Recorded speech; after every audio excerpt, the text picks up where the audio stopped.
Les relations diplomatiques entre le Congo et la France sont au beau fixe.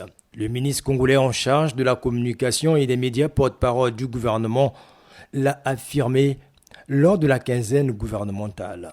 Les informations dont je dispose sont les suivantes. C'est que les deux parties, c'est-à-dire la partie française et la partie congolaise, sont en train d'explorer les dates qui pourraient être retenues d'un commun accord entre les deux pays pour cette visite d'État attendue par les deux gouvernements, par les deux pays.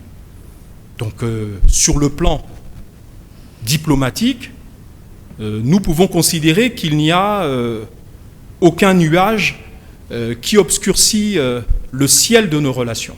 Thierry Mungala a également évoqué le remue-ménage nourri par un juge français qui a délivré un mandat d'amener contre l'épouse du chef de l'État.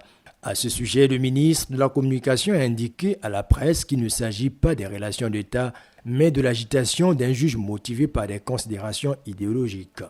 Parce que quand nous parlons de la Première Dame, elle n'a pas un statut juridique qui permette de lui faire bénéficier d'une ce qu'on appelle une immunité, au sens que ça couvrirait les chefs d'État, comme vous le savez. Par contre, il y a une coutume diplomatique qui, de tout temps, permet à la Première Dame de disposer de cette immunité et de la préserver des tentatives d'humiliation. Aussi, lors de cette quinzaine gouvernementale, le ministre Thierry Mungala est intervenu sur l'affaire Kémy Séba, qu'il qualifie de provocateur professionnel. Il a indiqué que l'organisation de la conférence de presse sur la thématique du franc CFA interdite pourrait déstabiliser le pays.